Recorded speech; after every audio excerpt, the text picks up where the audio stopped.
Assalamualaikum warahmatullahi wabarakatuh. Perkenalkan, nama saya Cecep Ahmad Bustandi. Saya CGP Angkatan ke-10 dari Kota Bandung, unit kerja dari SMP Negeri 51 Kota Bandung. Dalam kesempatan yang baik ini, izinkan saya menyampaikan pemikiran filosofis Ki Hajar Dewantoro tentang pendidikan. Tujuan pembelajaran menurut Ki Hajar Dewantoro adalah untuk membantu setiap individu mencapai potensi penuh mereka. Ki Hajar Dewantoro percaya bahwa setiap orang memiliki bakat dan kemampuan yang unik, dan pendidikan harus memberikan ruang bagi mereka untuk berkembang secara optimal. Menurut beliau, pendidikan seharusnya tidak hanya tentang mengisi kepala dengan pengetahuan, tetapi juga membentuk karakter dan kepribadian yang baik.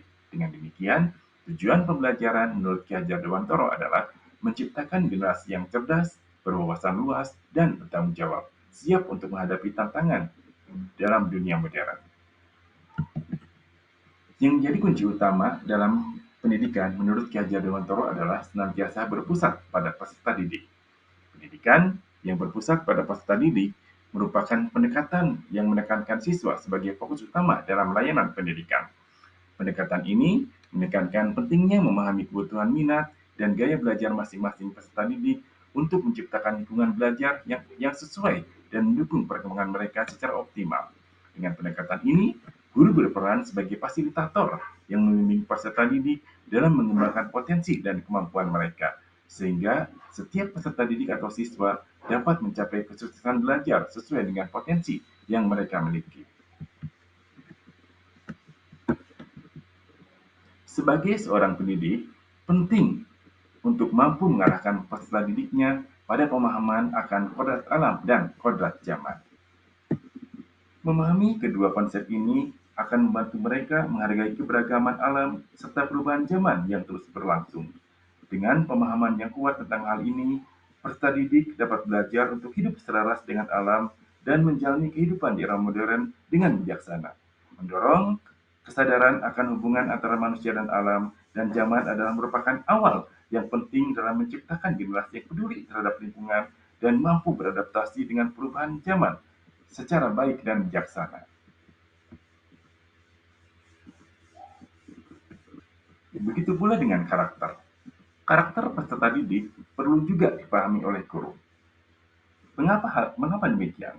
Karena guru dapat menciptakan suasana pembelajaran yang sesuai dan bisa istilahnya guru juga memberikan motivasi buat peserta didik. Guru yang peka terhadap karakter peserta didik juga dapat membantu mereka mengatasi masalah, membangun rasa percaya diri mereka, dan memperkuat hubungan antara guru dan murid. Dengan pemahaman yang mendalam terhadap karakter ini, guru dapat membantu mereka mencapai potensi maksimal dalam proses pembelajaran.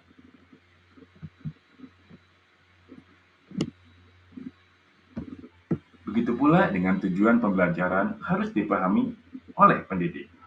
Tujuan pembelajaran merupakan sasaran yang ingin dicapai melalui proses pembelajaran penting bagi pendidik untuk memahami tujuan pembelajaran.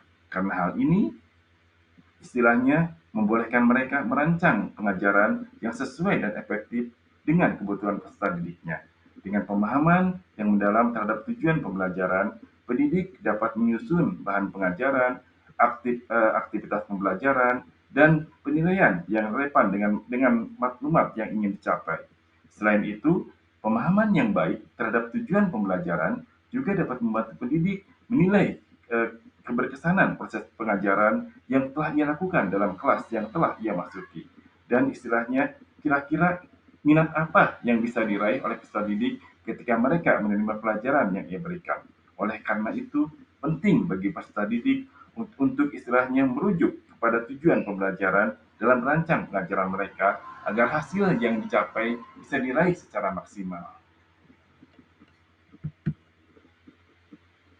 Semboyan yang dipegang teguh oleh tokoh pendidikan Indonesia Ki Hajar Dewantoro adalah Ingarso Sungturodo ing Madya Mangunkarso Tuturi Handayani.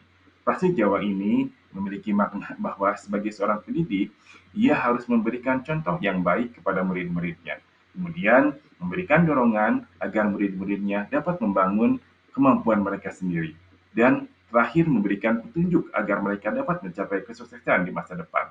Semboyan ini mencerminkan nilai-nilai kepemimpinan, nilai-nilai kesabaran, dan keteladanan yang dijunjung tinggi oleh Ki Hajar Dewantara dalam dunia pendidikan.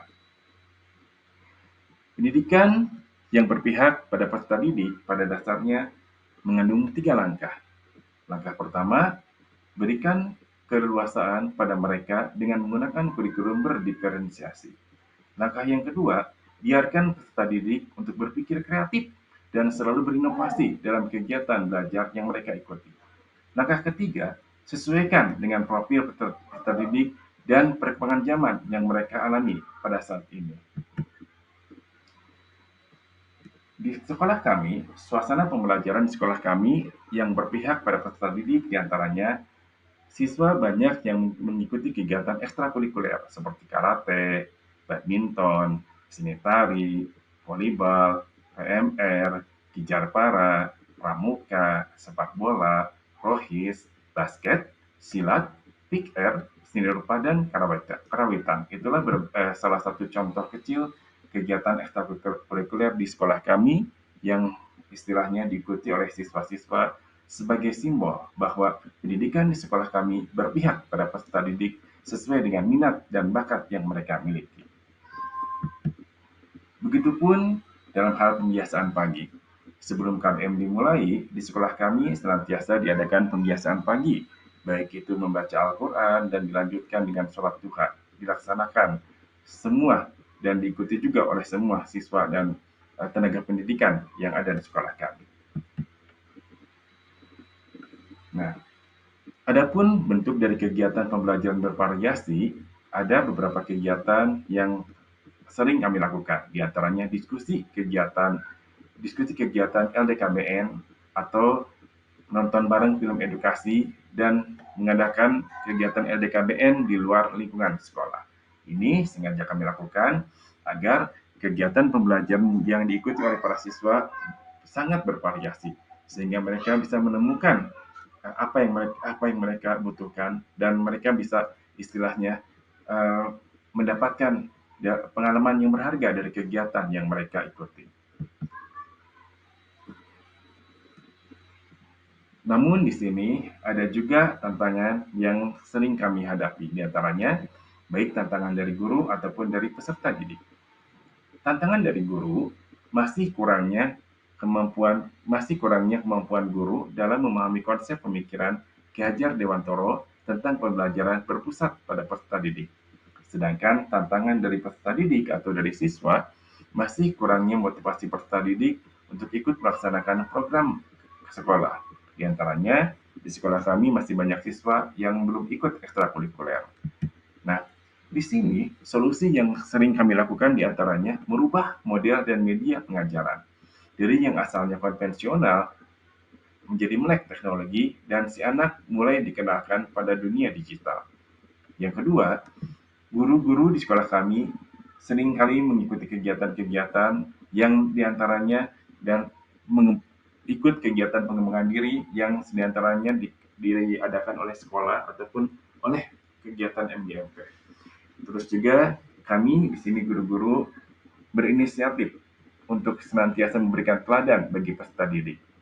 Dan yang terakhir, guru senantiasa menuntun peserta didiknya agar senantiasa lebih dekat dengan siswanya. Mungkin itu saja yang bisa saya sampaikan pada kesempatan hari ini. Mudah-mudahan ada guna dan manfaatnya. Terima kasih atas segala perhatiannya. Saya ucapkan Assalamualaikum warahmatullahi wabarakatuh.